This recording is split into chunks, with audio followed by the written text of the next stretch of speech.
Hello and welcome to the Better in Business podcast. Today is the second part of a series that I am doing on the Business Mastery Blueprint. Ultimately, this is to help you with how to start, grow, fix, or scale your business by using the blueprint that we have that we drop into the show notes every episode. So if you haven't listened to the first part in this series, I recommend that you go back one episode and listen to that, where we are going to do a bit of discovery. This discovery will be the stage of business that you're in, critically important for you to know that before we move into today's episode, and also the mistakes and misconception that have either got you to or may lead you to being booked up, but also broken, overworked and underpaid. So go and revisit that if you haven't listened to it already. Otherwise, I'll see you in the episode. You've tuned into the Better in Business podcast, and I'm your host, Jeannie Savage. I'm a multi-award winning business veteran and head of the Strategic Bookkeeper Network. My network of strategic bookkeepers is dedicated to helping entrepreneurs do better in business. This podcast aims to challenge your thinking. If you're not thinking the right way, how can you act the right way? Each episode will dive into key drivers of success, which I also call the rules of the game. Learn the rules and play to win. Let's go. I like to start every episode by reminding you that it is globally recognized that pillar number one for success is up-to-date, accurate bookkeeping, which is the only way you can see how your business is performing in terms of profit and cash.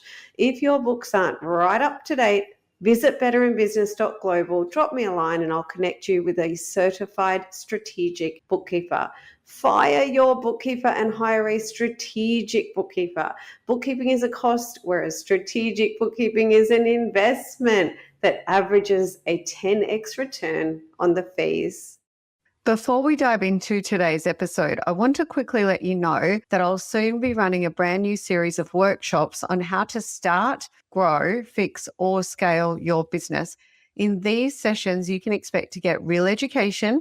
We'll diagnose the problems in your business, uncover the mistakes that might be holding you back, and most importantly, I'll show you how to scale in a way that's rock solid so that your business gives you both the income and time freedom you want and deserve.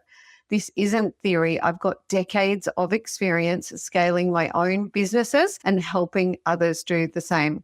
I've supported a large enterprise through a $100 million scale up, helped a trade business move from 0 to 1 million profitability per year, and guided others through meteoric rises in their industries. Along the way, I've been honored to be recognized as a multi-award winning entrepreneur, including Australia's Women in Finance Innovator of the Year and Bookkeeper of the Year. If you'd like to join the waitlist for these workshops, then just send an email to hello@betterinbusiness.global with the word waitlist, and we'll make sure that you're the first to know when we are running these workshops. See you in the episode. Okay, let's dive in. We are now going to go into the second stage of how to start, grow, fix, or scale your business with the Business Mastery Blueprint. Today, I want to focus on how you need to focus, how you need to prioritize, what you need to prioritize based on your stage of business in order to solve the problems that you've got. So let's dive into that now. From the last episode, you're either a startup, a growing, a booked but broken, or a scaling business. As a side note to that, I'm going to give you a little bit of food for thought. Another little going into the categorization of your business, just ask yourself these questions, because as entrepreneurs, we don't always ask ourselves these questions. So in terms of the type of business you are, right? Like you might be a service-based business, a bookkeeper is service-based, a plumber is service-based, and yet they're very different. So What type of business are you? Ask yourself if your service, you might be a mix of service and products. So absolutely you need to identify, do I sell things like inventory? Do I sell more like time, like a professional services or health services or trade services, etc.? Let's say you're an electrician who does electrical fast field work, so business to consumer, going out to houses. You might be doing a combination of the service, but also selling parts like labor and material. So if we are going top down, let's say you sell scooters, and maybe that means you are a retailer or you're a wholesale retailer or you're an importer, wholesaler, retailer. Goodness gracious, if that's you, you've got a lot on your plate.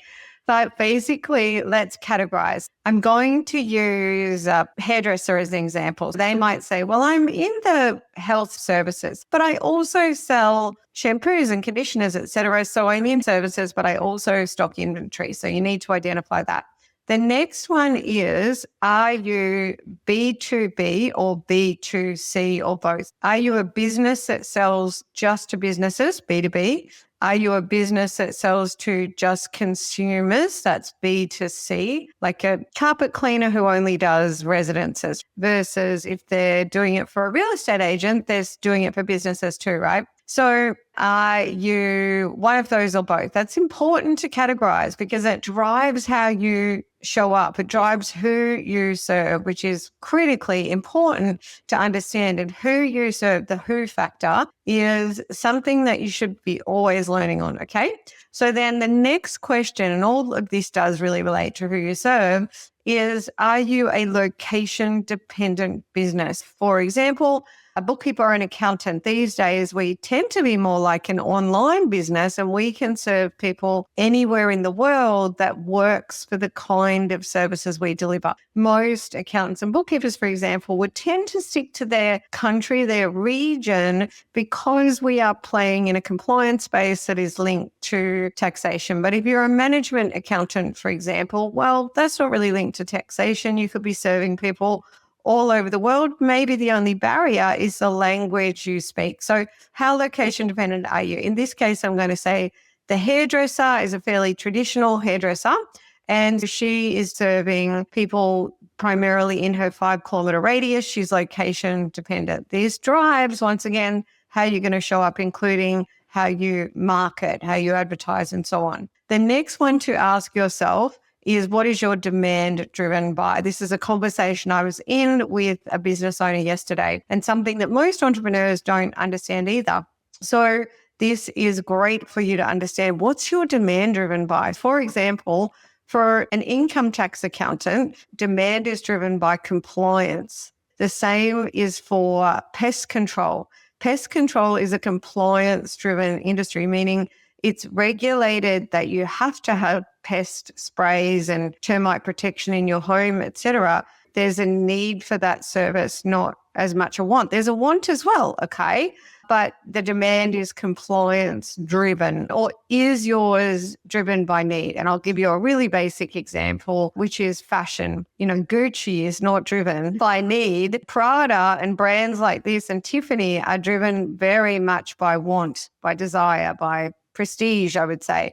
So are you kind of need driven? Your demand is driven by need. Is your demand driven by compliance? Now, another example of demand driven by need but not compliance is plumbing. All right. So some plumbing is actually compliance, but overall, if my pipe bursts, then I need the plumber. It's not regulated. I probably am not allowed to flood my suburb, but ultimately we have a lot of businesses driven by need. And I was once working with a plumber who actually said that he had an advertising campaign driven by storms because he wanted to target areas that had storm damage. So he would come up in Google and people would ring him, and they were doing a lot of storm damage work. Now, I could go down an absolute rabbit hole on these kind of questions and also the who you serve, but that was mainly just to get you thinking. Now, I want to dive into what you're going to focus on from the Business Mastery Blueprint in order to move the needle in your business. Like most entrepreneurs, you want to build income and you want to build a lifestyle. The lifestyle is generally the rewards of the hard work and the income that you're building. So that is the scaled business that we talked about in episode 1. So I am heading over to the Business Mastery Blueprint. As I have said, we drop a copy of this into the show notes every fortnight. I'm looking at this now, and this is something you should absolutely have on your desk. I've said that before. Now, the Business Mastery Blueprint is a mind map. There's a left-hand side to this mind map and a right-hand side. And in the middle, it says profit, cash, time, joy, and purpose. These are definitely 5 things that we want our business to provide us with. Now, on the left-hand side of the Business Mastery Blueprint is what I call a get ready phase. So if you're not a startup, but you are starting all over again, what you would do is you would learn, build, and implement the left-hand side of this blueprint, because that would allow you to completely skip the BBB stage of business, the booked but broken, okay? If you were to learn, build, and implement that left-hand side before you answer the door to a prospect, you'll avoid building busy rather than thriving. So when you learn, build, implement this left-hand side, which I'll dive into shortly, you can maximize the opportunity that exists when a prospective customer or prospective client answers the door. Now, what I'm looking at here is on the left-hand side is number 1, the foundation of your house, which is really to plan, to understand who the winning team is, like what the team looks like, to get the right mindset in place, productivity, and then your brand. The foundation of your brand should be a signature strategic brochure, your social media, and your website. Probably your video sales letter as well, which I've got listed further down in conversion. So on the left-hand side, we've got the foundation, the financial management of your business. You should understand how to build from the get-go a business that has sound financial management. And when you hear me read these out, you're going to hear where businesses go wrong, why they end up struggling rather than thriving, okay?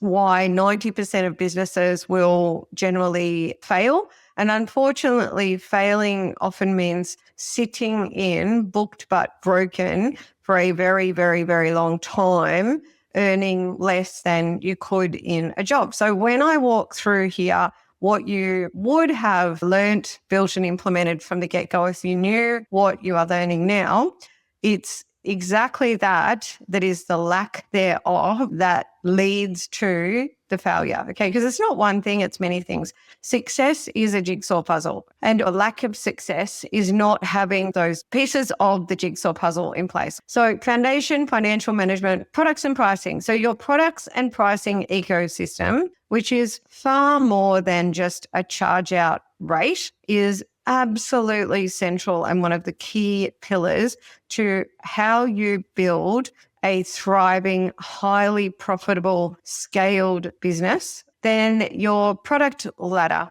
very important part of how you show up in your marketing and so on. Your product ladder includes your content, think social media, website type of content, which is helpful to people.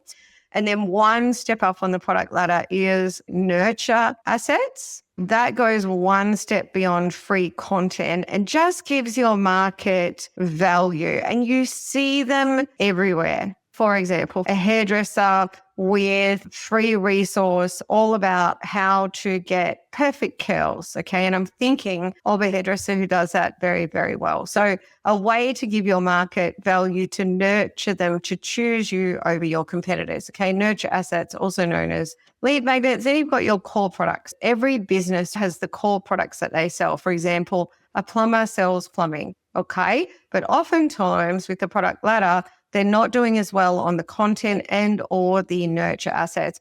And then you've got your P for C succession, which means products for clients. Succession means what's next on the menu. For example, if you sell air conditioners and the installation of them, the product for your clients is the servicing of them. Okay. So a robust strategic product ladder is key to have in place before you enter the door to a prospective client. It also helps you to build a pipeline rather than being on the seesaw of find the work, do the work, find the work, do the work. A product ladder with those nurture assets will absolutely contribute to building a beautiful pipeline so those inquiries keep flowing. And then the last thing on the left-hand side is your conversion process. So how do you easily convert prospect to a customer? And I'll give you a quick example of someone that I was working with once, actually one of my strategic bookkeepers, and I was intervening a little on the coaching, and she had a trade business. She had some competitors selling inferior products, and she was really struggling to convert. Inquiries would come through, she would do a measure and quote, and she wasn't converting a lot of them. Her conversion rates were low. So I helped her to tighten up the conversion process, actually by installing a low-cost nurture asset and tightening up the conversion process with a price guarantee, which allowed her to get her hands on the quote, to explain to the prospective customer, yes, I can beat that price, but they have quoted on an inferior product that will not give you the result you're looking for. But if that's the product you want, I can do that $1 cheaper. Of course, that person then is getting educated to understand this isn't apples for apples. Then this tradie would go out and do this nurture asset, because a nurture asset can be free or it can be low cost. In this case, it was about $100 and it was specialist service to do the measure and quote. She would go out and she would do the measure and quotes $100, and that would be rebatable when they moved ahead. And lo and behold, she got the opportunity to quote and win the work. Conversion went up, right? A tight conversion process tailored to the business that you have is also a transformational part of the business mastery blueprint. So they're the things on the left-hand side that if you are not a startup and you are starting all over again and you knew how to get those right from the get-go, you would be able to scale faster and more profitably. Because as I mentioned in the first episode in this series, revenue is vanity, profit is sanity, and cash is king. And you must take a profit-first approach in your business, which is a classic management accountant tool. If you could bring on 50 clients for a specific revenue or 10 clients and get the same profitability, you're going to serve 10 clients. Nobody wants to work harder for their money. Now, rather than move on to verbally explaining what's visually represented on the right-hand side of the business mastery blueprint, I want to come back to where your focus needs to be depending on the stage of business that you are in. So startup, growing, triple B, or scaling. As I mentioned in part 1 of this series, entrepreneurs often make the mistake of believing the answer to their problems is more clients, more work, more customers, more revenue. And we are going to start by looking at the focus area of the booked but broken entrepreneur, because that is a great example of when just bringing on more work will exacerbate the problem, because the problem is a broken business model. Okay.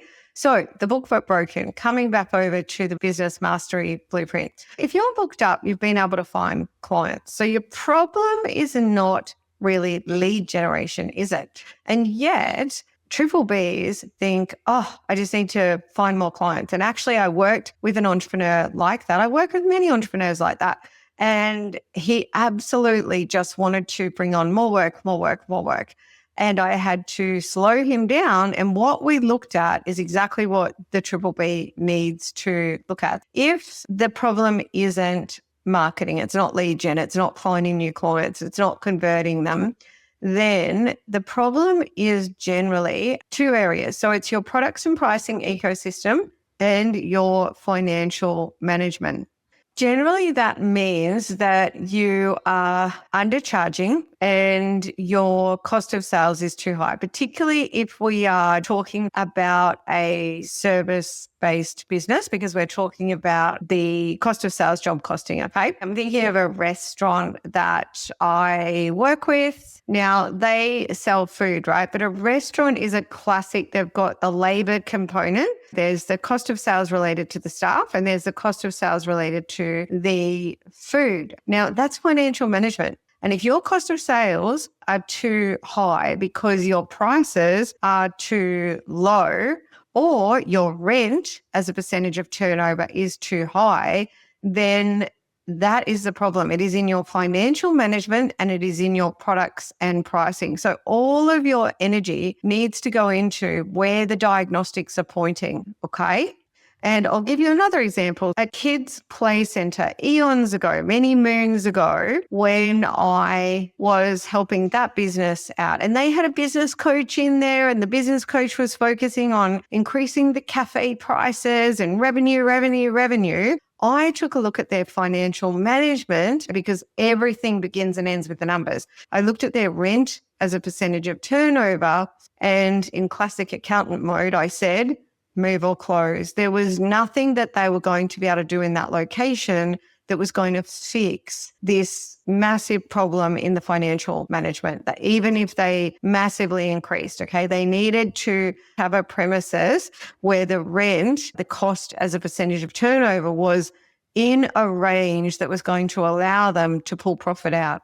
So financial management products and pricing, they're big subjects. And this is really just to give you the right area to focus on. Okay. So you can reach out to us, hello@betterinbusiness.global. If you want any more information or you just want a free results call, some free diagnostic tools, all these kind of things. We've got a business toolkit for free. We get you started with free and low cost stuff to help you do better in business. And you can talk to us about how we can help beyond that. The moral of the story here is that where you focus on the business mastery blueprint is different dependent on the stage of business you are at, because everything is valuable, but you need to be able to prioritize your energy on the one thing that if you fix that would make everything easier. Okay. So for example, for a startup, you need to focus on finding new customers. Yeah. For a booked but broken, that exact same strategy will exacerbate your problem. It'll make it worse. Focusing is key. So we've dived into where the booked but broken business should focus to move the needle in their business. And because I have already gone 20 minutes or so in this podcast, I'm going to catch up with you in the next podcast in this series to dive into the other 3 stages and exactly where to focus on the business mastery blueprint to move the needle in your business as well. And I'll see you in that episode. I hope you enjoyed that episode as much as I enjoyed recording it. I would love to help you start doing better in business right now by giving you a free little ebook. It's a how-to guide. It's called The 7 Deadly Cash Flow Sins. And also I've developed a business health check for you. It's super high value. Both are available at betterinbusiness.global. If you would like to fire your bookkeeper and hire a strategic bookkeeper to start enjoying a return on investment and get the support you need to optimize your business cash and profit and time well, simply visit betterinbusiness.global, drop me a line and I'll connect you with a certified strategic bookkeeper near you. I'll see you in the next episode.